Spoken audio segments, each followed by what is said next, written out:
नमस्कार दोस्तों, रोमा की आवाज़ 2.0 में आपका स्वागत है। आज की हमारी कहानी का नाम है ईश्वर का न्याय। मत मारो बहू, इस बुढ़िया पर तरस खाओ। 85 वर्षीय वृद्ध अम्मा अपनी बहू के आगे हाथ जोड़े डरी सहमी रहम की भीख मांग रही थी। लेकिन आज उनकी बहू पर तो खून सवार था, जैसे वह आज अपनी सासू माँ को जान से ही मार देगी। वह उनको बेल्ट से मारे जा रही थी। पास खड़ा उनका बेटा हंस रहा था और हंसकर बोल रहा था, बुढ़िया तेरे साथ यही होना चाहिए, तो इसी के लायक है। अगर अपनी सलामती चाह रही हो तो अपनी बहू को सच सच बोल दो। सच बता रही हूँ बेटा, मुझे नहीं पता कौन है यह 85 वर्षीय वृद्ध अम्मा और अपनी बहू के सामने यूं क्यों गिड़गिड़ाए जा रही हैं और दया की भीख भी मांग रही हैं। आइए जानते हैं इस कहानी के माध्यम से। रात के 12 बज चुके थे। आज राधिका जी परेशान होते हुए इधर से उधर कर रही थी।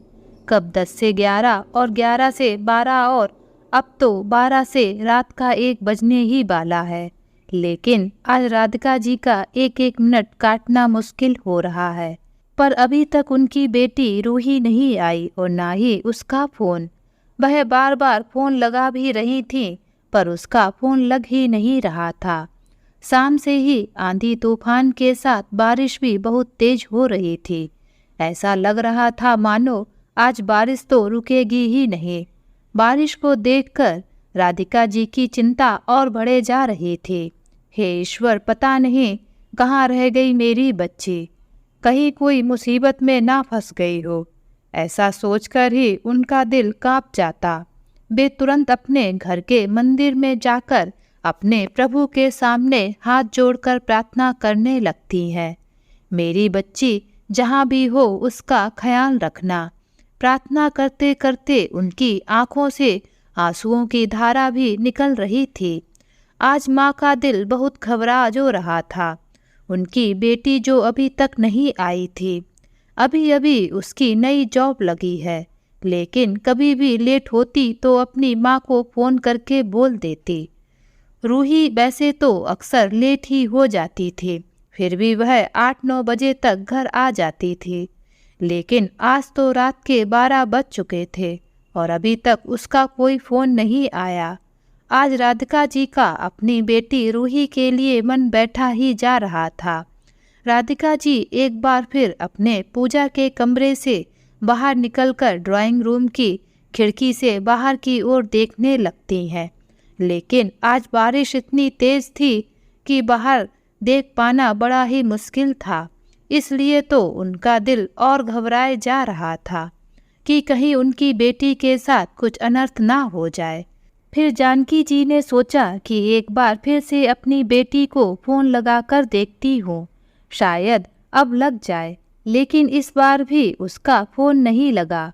अब तो वे धम से सोफे पर बैठ जाती हैं और उनके मन में बुरे बुरे ख्याल आने लगते हैं। तभी कमरे की लाइट खुली होने की वजह से उनकी बीच वाली बेटी वैष्णवी, जो अपने कमरे में सो रही थी, उसकी भी आंखें खुल जाती हैं। तो वह दौड़कर उनके पास जाती है। माँ, इतनी रात हो गई है, अभी तक आप सोई नहीं? तो राधिका जी बोलती हैं, अरे इतनी रात हो गई, अभी भी तेरी छोटी बहन नहीं आई है, पता नहीं। इतना कहकर वे रो पड़ती हैं। वैष्णवी उनके पास बैठती है और बोलती है, हो सकता है माँ किसी काम में फंस गई होगी। अरे बेटा, रात के 1 बजने वाला है और ना ही उसका फ़ोन लग रहा है और ना ही उसका फ़ोन आया। वैसे वह जब भी देर से आती है तो फ़ोन पर बोल देती है, लेकिन आज ऐसा नहीं किया बेटा, मेरा दिल बहुत घबरा रहा है। तब वैष्णवी माँ को बोलती है, पहले आप आराम से बैठिए, आप ज़्यादा ना घबराइए, नहीं तो आपका बीपी बढ़ जाएगा। और दौड़कर किचन से 1 गिलास पानी लेकर आती है। पहले आप पानी आराम से पीजिए। फिर वैष्णवी भी जूही को फ़ोन लगाती है, लेकिन उसका भी फ़ोन नहीं लगता है। देखो ना बेटा, आज उसका फ़ोन भी नहीं लग रहा है। कहीं मेरी बच्ची किसी मुसीबत में ना पड़ गई हो। तभी वैष्णवी हंसकर बोलती है, माँ तुम्हारी बेटी और मुसीबत में, अरे वह तो अच्छे अच्छों को मुसीबत में डाल दे, वह तो खुद एक मुसीबत है। आप भी माँ बेकार में उस मुसीबत के लिए परेशान हो रही हो। जानती तो हो ही अपनी छोटी लाडली बेटी को, वह अपने आगे किसी की भी नहीं सुनती, उसको जो करना होता है वह करती है। अरे नहीं बेटा, लेकिन मैं एक माँ हूँ, जब तू माँ बनेगी तब तुझे समझ में आएगा कि मैं क्यों इतना परेशान हो रही हूँ। अभी तो तू मुझ पर हंस ले। अरे माँ, आप तो सीरियस हो गई, मैं तो आपसे यूं ही मजाक कर रही थी। अरे आपकी छोटी बेटी और मेरी प्यारी बहन बहुत ही बहादुर है, वह तो अच्छे अच्छों के छक्के छुड़ा दे। आप परेशान ना हो, बस आती ही होगी। तभी दरवाजे की बेल बजती है। वैष्णवी दौड़कर दरवाजा खोलती है। वैष्णवी को देखकर जूही बोलती है, अरे वाह, आज तो आपने मेरे लिए दरवाजा खोला, क्या बात है, बड़ी चिंता हो रही थी क्या मेरी? चिंता और तेरी मैं तो बिल्कुल ना करने वाली। और उसका कान पकड़ते हुए बोली, तुम एक कॉल नहीं कर सकती थी? देखो माँ कितना परेशान हो गई हैं, तेरे लिए आंसू बहाए जा रहे हैं। तभी रूही दौड़कर अपनी माँ के गले लग जाती है और बोलती है, अरे माँ, अब मैं छोटी बच्ची नहीं हूँ जो आप इतना परेशान हो जाती हैं। तभी राधिका जी बोली, बेटा बच्चे चाहे जितना बड़े हो जाएं, एक माँ के लिए भी हमेशा बच्चे ही रहते हैं। अरे फालतू की यह बातें छोड़ो, पहले यह बता कि तुझे आज इतना लेट कैसे हो गया, और लेट हो भी गई तो तू क्या मुझे एक फ़ोन नहीं कर सकती थी? देख तेरी बहन और मैं कितना परेशान थी तेरे लिए। तभी वैष्णवी बोली, अरे माँ, मैं और इसके लिए परेशान हो ही नहीं सकती, क्योंकि यह तो खुद एक आफत की पुड़िया है। मैं तो आपके लिए परेशान हो रही थी। माँ, तेरी यह बेटी खुद एक चुड़ैल है जिसे देखकर कोई भी आदमी डर जाए। मैं और चुड़ैल। तभी रूही वैष्णवी की ओर दौड़ने लगती है, लेकिन वैष्णवी दौड़कर अपनी माँ के पीछे खड़ी हो जाती है। तभी राधिका जी बोलती हैं, अरे तुम दोनों इतनी बड़ी हो गई हो तब भी इतना लड़ती हो। अच्छा माँ, अभी आप बोल रही थी कि बच्चे छोटे ही रहते हैं, और दोनों खिलखिलाकर अपनी माँ के गले लग जाती हैं। फिर रूही अपनी माँ से बोलती है, माँ आज बहुत तेज की भूख लगी है, जल्दी से कुछ खाने को दे दो, अभी मैं हाथ पैर धुलकर आती हूँ। तभी राधिका जी बोलती हैं, पहले तो तू यह बता तुझे आने में इतनी देर कैसे हो गई? अरे माँ, बहुत लंबी कहानी है, पहले आप मुझे खाने को दे दो, फिर बैठकर बताती हूँ। इधर वैष्णवी भी टीवी खोलकर बैठ जाती है। रूही फ्रेश होकर खाना खाने बैठती है तो राधिका जी बोलती हैं, बेटा क्या हुआ था जो तू इतनी लेट हो गई? अरे माँ, मैं अपना ऑफिस का काम निपटाकर घर को ही निकल रही थी, यही 8:30-9 बजे होंगे। बारिश बहुत तेज हो रही थी, तभी हमारी कार के सामने अचानक 80-85 वर्ष की एक वृद्ध औरत आ गई। अरे माँ, ये तो कहो कि ड्राइवर ने एकदम ब्रेक लगा दिया, नहीं तो आज जाने क्या हो जाता। इतना बोलकर वह चुप हो जाती है। तो राधिका जी बोलती हैं, फिर तुमने उस वृद्ध महिला का क्या किया?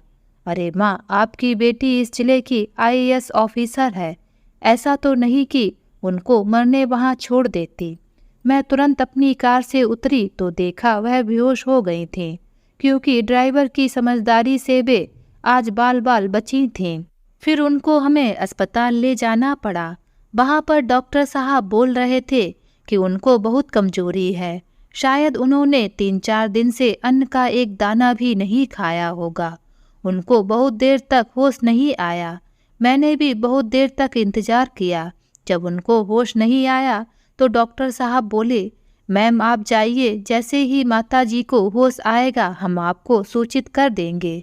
यह सब सुनकर राधिका जी भी सोच में डूब जाती हैं। अरे माँ, अब आप कहाँ सोच में डूब गई? अरे कुछ नहीं बेटा, बस यही सोच रही हूँ, इतनी बुजुर्ग महिला जिसने 3-4 दिन से कुछ नहीं खाया, कैसे लोग होंगे उनके घर वाले। तभी माँ मैं आपको कुछ नहीं बताती, अब आप उनकी चिंता करने लगेंगी। अच्छा ठीक है नहीं करती। अब यह बता तूने फ़ोन क्यों नहीं किया? इधर से मैंने भी जाने कितनी बार मिलाया, पर मिल ही नहीं रहा था। अरे वह माँ, मेरी फ़ोन की बैटरी खत्म हो गई थी, इसलिए वैसे तो माँ मैं आपको कॉल करके बता देती कि मुझे आने में देर हो जाएगी, पर आज उनकी ऐसी हालत देखकर मैं भी किसी और के फ़ोन से आपको फ़ोन करके बताना भूल गई। सब लोग बातें करके सो जाते हैं, सुबह सुबह ही रूही की फ़ोन की घंटी बजती है। डॉक्टर साहब का फ़ोन था। वह बोलते हैं, मैमून बुजुर्ग माता जी को होश आ गया है। ठीक है डॉक्टर साहब, मैं आकर मिलती हूँ। रूही जल्दी जल्दी नाश्ता करके सीधे अस्पताल जाती है और उन बुजुर्ग माता जी से मिलती है। डॉक्टर साहब बोलते हैं, मैम इन्हें होश तो आ गया है, पर कमजोरी की वजह से शायद ये अभी कुछ बता ना सकें। तो रूही बोली, अम्मा अम्मा क्या आप ठीक हैं? लेकिन वे बुजुर्ग महिला शायद कमजोरी की वजह से बोल नहीं पा रही थी। फिर डॉक्टर साहब बोलते हैं, मैम इनको बोलने में समय लग सकता है, क्योंकि यह बहुत डरी हुई हैं और इनके शरीर पर चोट के निशान भी हैं।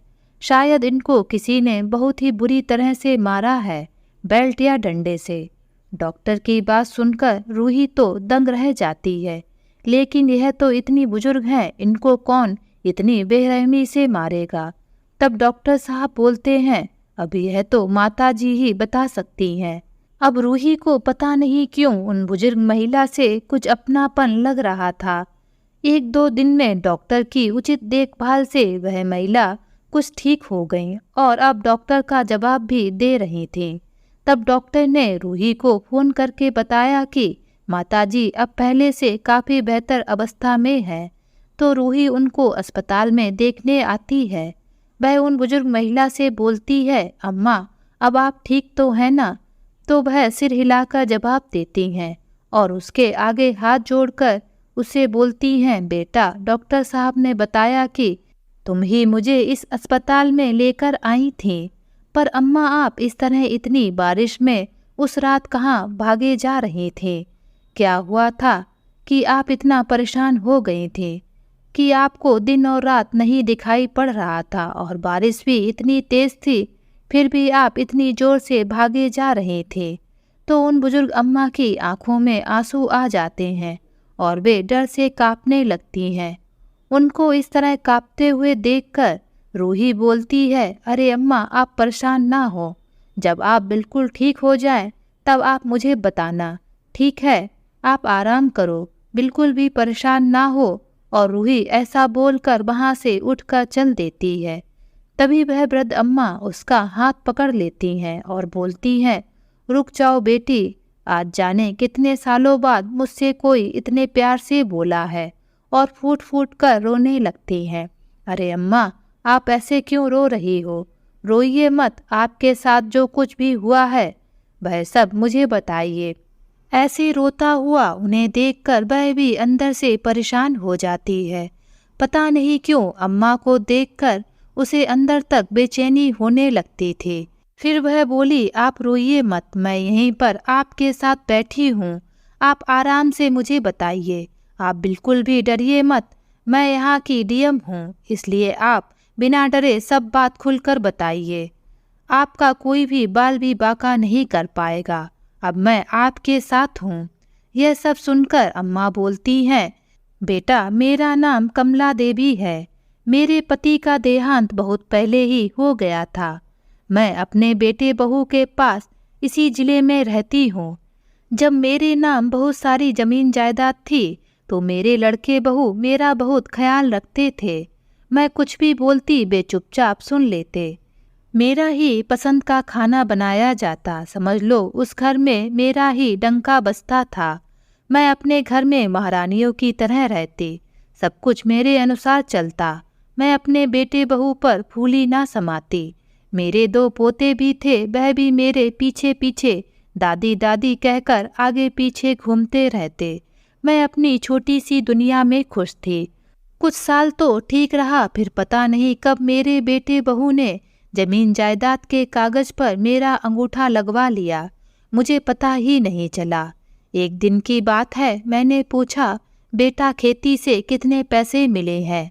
तो मेरा बेटा बोला, अरे माँ, आप इस उम्र में पैसे जानकर क्या करेंगी कि कितने पैसे मिले हैं। अब आप आराम से घर पर बैठिए, मैं हूं ना, सब देख लूँगा। तब मैंने गुस्से में कहा, मुझे पता है कि मुझे क्या करना है और क्या नहीं। तुम मेरी चिंता मत करो, मुझे बस तुम इतना बताओ कि कितने पैसे इस साल खेती से प्राप्त हुए हैं। तभी मेरे बेटे की पत्नी बोलती है, इस बुढ़िया का एक पैर कब्र में लटका है, फिर भी पैसे पैसे बर्राए जा रही है। आज से पहले जो बहू मुझे माजी माजी के अलावा कुछ नहीं बोलती थी, उसके मुंह से बुढ़िया सुनकर तो मैं दंग ही रह गई। तो मैं अपनी बहू से बोली भी, बहू ये तुम कैसे बोल रही हो? तभी मेरा बेटा बोलता है, कैसे बोल रही है, सही तो बोल रही है, और हाँ, ज़्यादा मुंह चलाओगी ना तो इस घर से निकालने में जरा सी देर ना लगेगी हम दोनों को, समझे? तभी मैं बोली, तुम लोगों की इतनी हिम्मत जो तुम मुझसे ऐसी बात कर रहे हो और मुझे अपने घर से ही निकालने की बोल रहे हो। अभी भी यह घर, जमीन जायदाद सब मेरे नाम पर है, समझे? तभी वे दोनों हंसते हुए बोलते, बहुत हो गया आपका इस घर में राज, अब सब हमारा है। आपने अपनी मर्जी से सारी जायदाद घर हमारे नाम कर दिए हैं, समझी आप? और खबरदार जो हमारी शिकायत पुलिस वालों से की, क्योंकि वहाँ भी तुम्हारी सुनने वाला कोई नहीं है। क्योंकि मेरे बेटे बहू अच्छी तरह से जानते थे कि मैं चुप रहने वाली नहीं थी, इसीलिए वे पहले ही पुलिस वालों के पास पैसे देकर उनका मुंह बंद करवा चुके थे।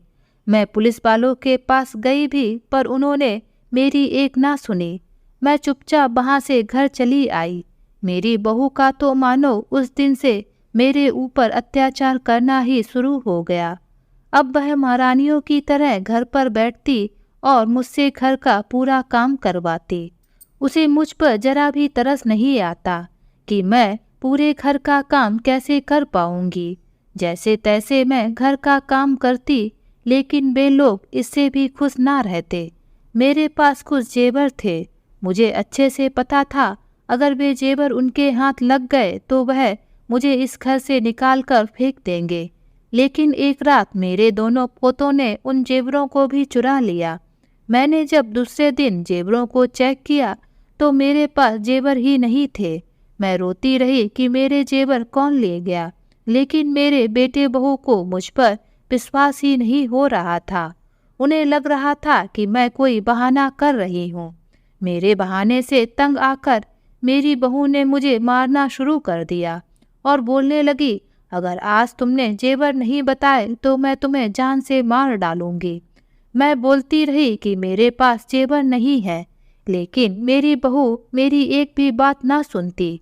वह मुझे अपने बेटे की बेल्ट से मारे जा रही थी और मेरा बेटा वहीं खड़ा खड़ा हंस रहा था और हंसकर बोल रहा था, बुढ़िया, तेरे साथ ऐसा ही होना चाहिए। सही सही बता, वरना आज तेरी खैर नहीं। उस रात तो मानो बहू पर कोई भूत ही सवार हो गया था। उस रात बारिश भी बहुत तेज हो रही थी। मेरी चिल्लाने की आवाज़ बाहर भी नहीं जा रही थी। पता नहीं कैसे उस रात मैं अपने बेटे बहू के चुंगल से छूटकर भागी। उन लोगों ने तो मुझे 2-3 दिन से खाने को भी नहीं दिया था। मेरे अंदर बहुत ही कमजोरी हो गई थी। वे दोनों मेरे पीछे भागे, लेकिन मैंने जैसे तैसे बाहर का दरवाज़ा बंद कर दिया और बहुत तेजी से सड़क पर भागी। मैं भागे ही जा रही थी, लेकिन तभी मेरे सामने एक कार आ जाती है और मैं एकदम चक्कर खाकर गिर जाती हूँ। इसके बाद क्या हुआ मुझे नहीं पता। बस जब मेरी आँख खुली तो मैं इस अस्पताल में थी। वह वृद्ध अम्मा अपनी आप बीती बताए जा रही थी और रोती भी जा रही थी। उनकी दुखद कहानी सुनकर डॉक्टर और नर्स की आंखों में भी आंसू आ जाते हैं। रूही भी उनकी दुखद कहानी सुनकर दंग रह जाती है।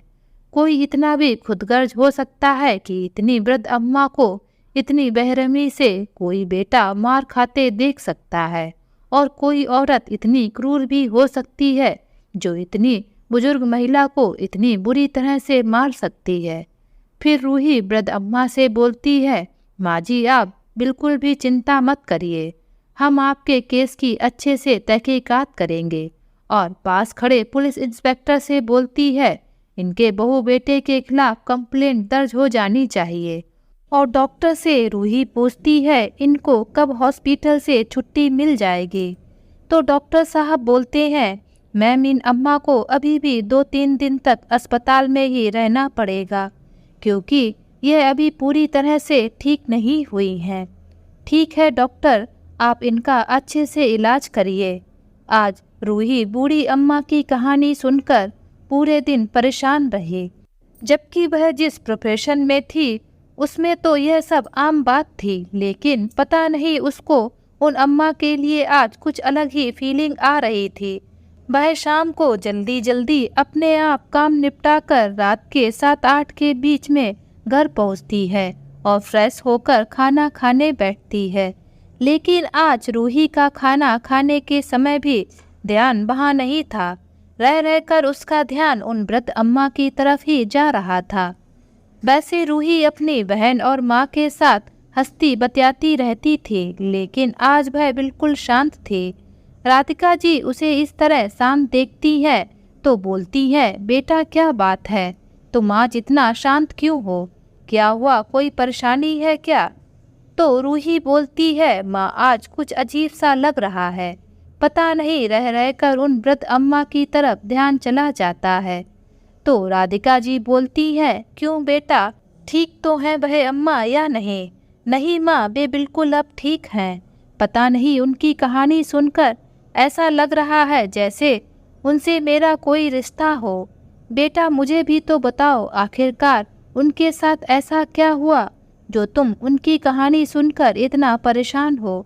तब रूही उन वृद्ध अम्मा जी की सारी कहानी अपनी माँ राधिका जी को बता देती है। वह बताती है कि कैसे उनके बेटे बहू उनको खाने को भी नहीं देते थे और मारते भी थे।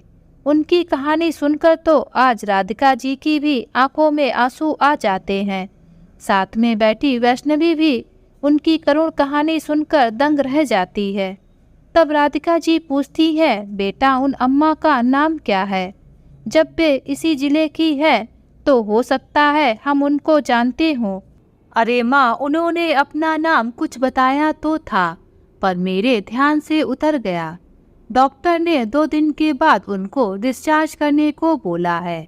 सोचती हूँ एक बार उनसे मिल आती हूँ। ठीक है बेटा, कल सुबह अगर तुम जाना तो मुझे भी अपने साथ लिए चलना। मैं भी मंदिर के दर्शन करने जाऊंगी और वह मंदिर रास्ते में ही पड़ता है, और मंदिर के दर्शन के बाद उन वृद्ध अम्मा जी से मैं भी मिल लूंगी। ठीक है माँ, लेकिन अब आप उन वृद्ध अम्मा के बारे में ज़्यादा सोचने मत लगना।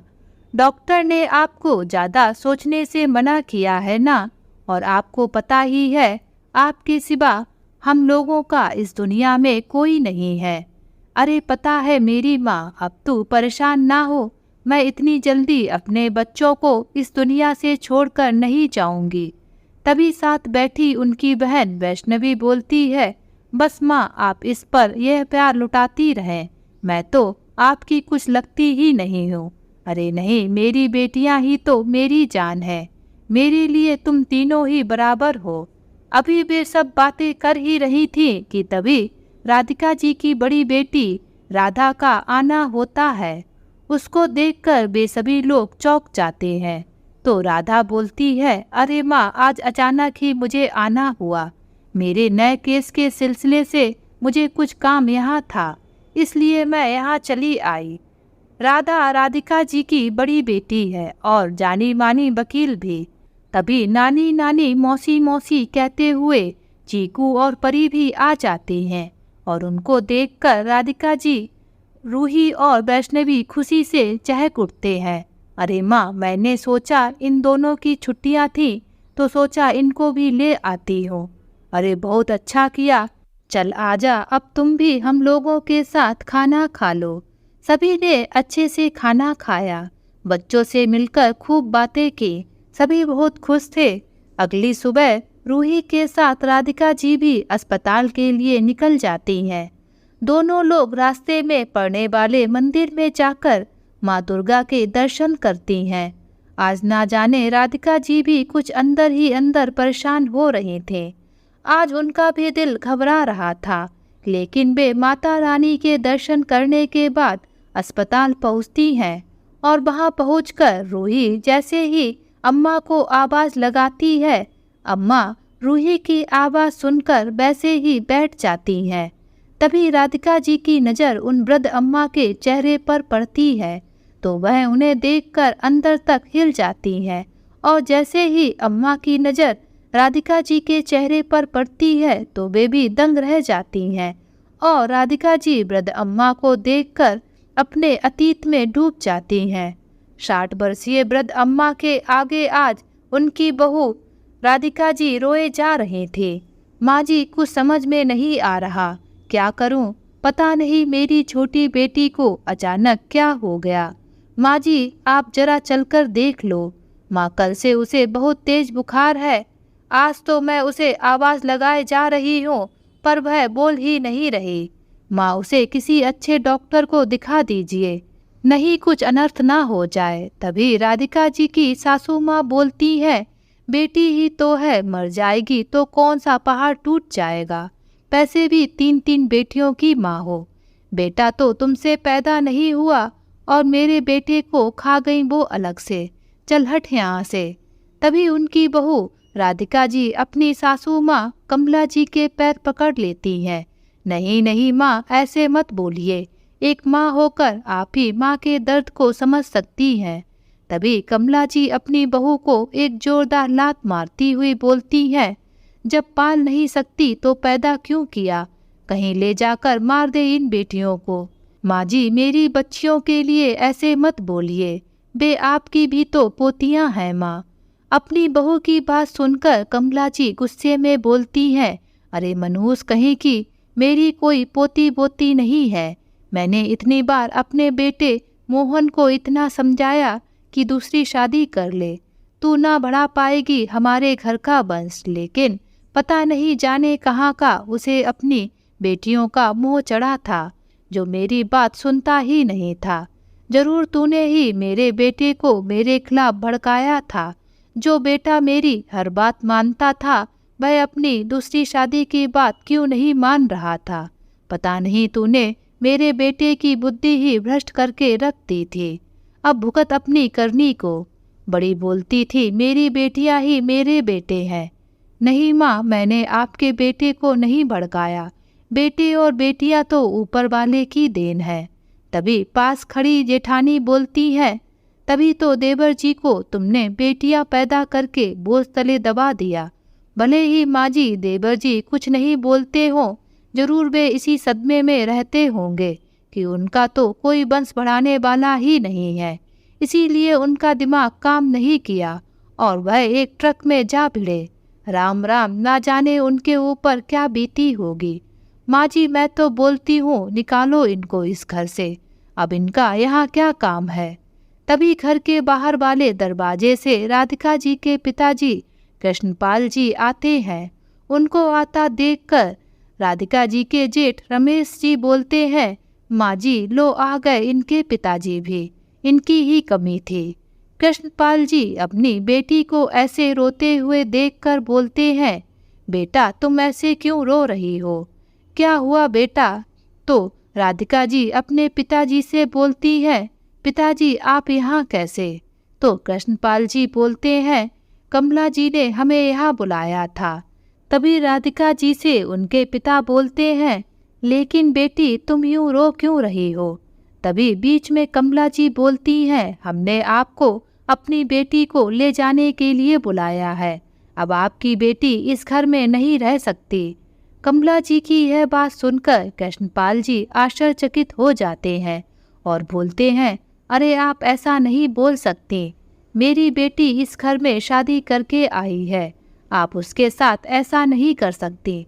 अरे तुम्हारी बेटी इतनी मनहूस है जो हमारे घर को कुलदीपक ना दे सकी, बल्कि अपने पति को ही खा गई। तभी कृष्णपाल जी बोलते हैं, अरे आप इस पर ऐसे जुल्म ना करें। अरे इसकी 3-3 बेटियां हैं, वह कैसे उनका पालन पोषण करेगी? तभी कृष्णपाल जी अपने सर की पगड़ी रखते हुए बोलते हैं, मेरी बेटी के साथ ऐसा अनर्थ ना करें। और वह जोर जोर से रोने लगते हैं और दया की भीख मांगते हैं।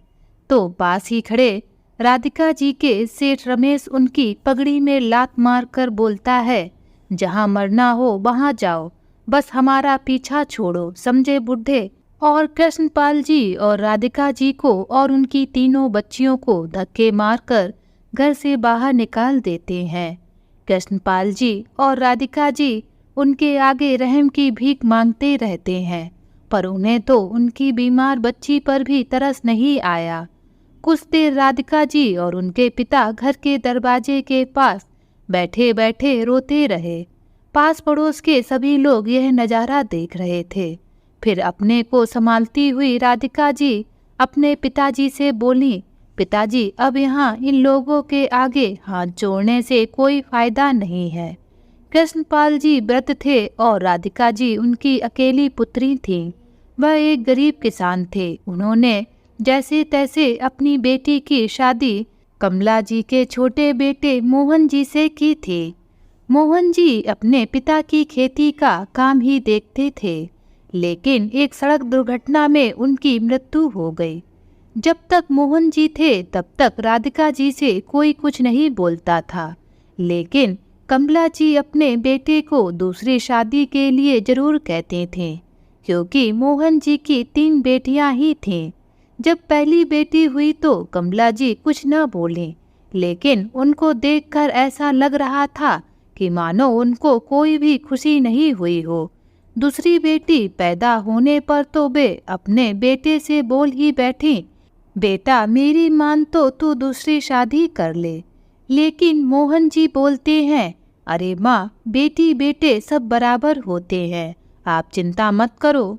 मोहन जी के आगे उनकी माँ की बिल्कुल भी ना चलती। 2 बेटियां होने के बाद मोहन जी और राधिका जी तीसरा बच्चा नहीं चाहते थे, लेकिन घर वालों के बार बार बोलने पर वह तीसरी बार बच्चा करने को राजी हो जाते हैं। जब राधिका जी तीसरी बार गर्भवती हुई तो सभी को लगा इस बार हो ना हो लड़का ही होगा, लेकिन ईश्वर ने तीसरी लड़की ही राधिका जी को दी।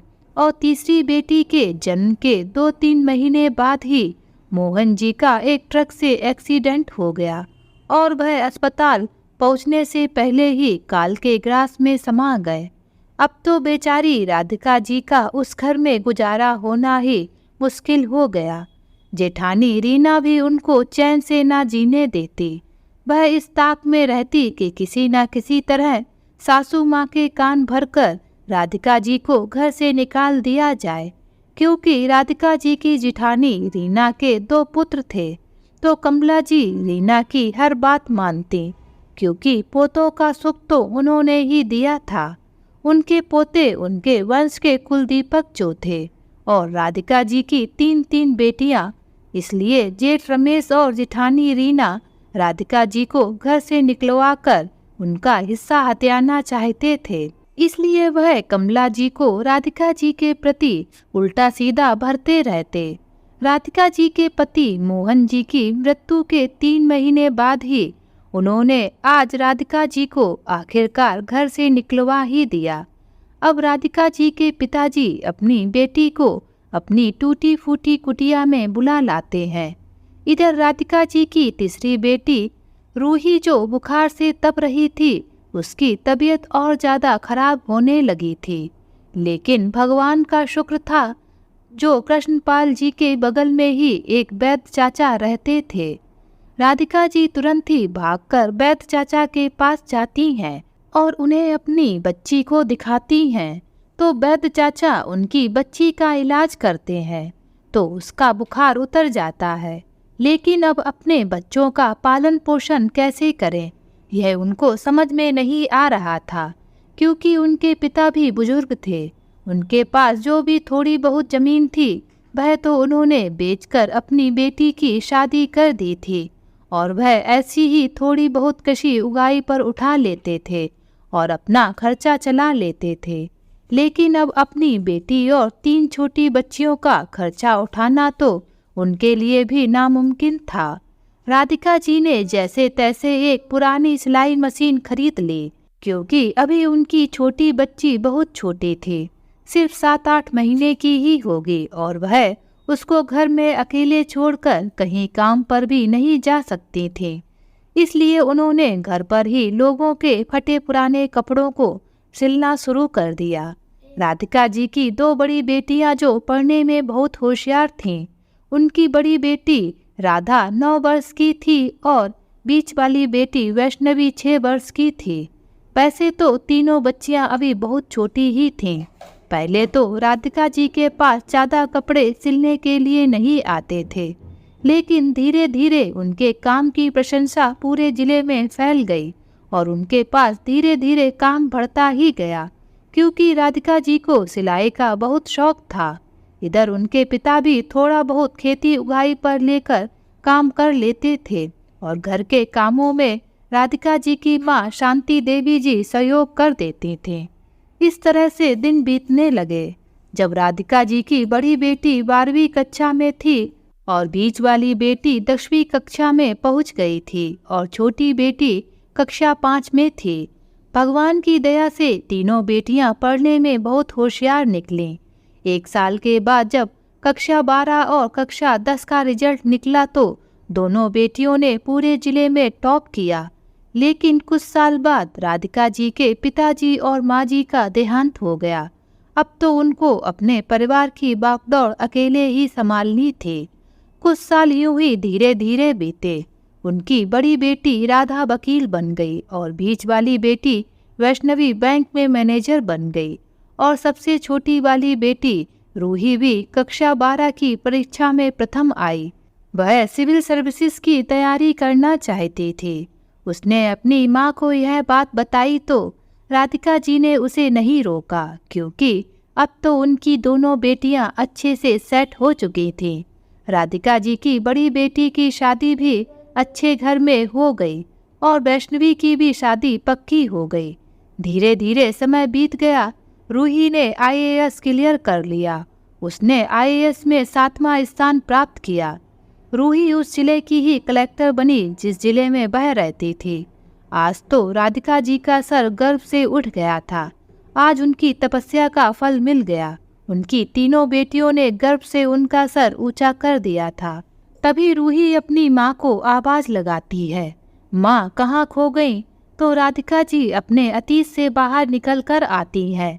रूही अपनी माँ राधिका जी से बोलती है, माँ यह है वह वृद्ध अम्मा जिनके बारे में मैंने आपको बताया था। तभी कमला जी हाथ जोड़कर अपनी बहू राधिका जी से एकदम माफ़ी मांगने लगती है। आज राधिका जी को समझ में नहीं आ रहा था कि वह क्या करें।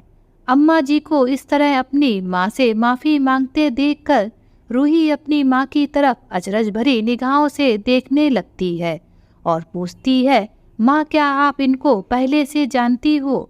तभी राधिका जी रूही को पूरी बात बताती हैं।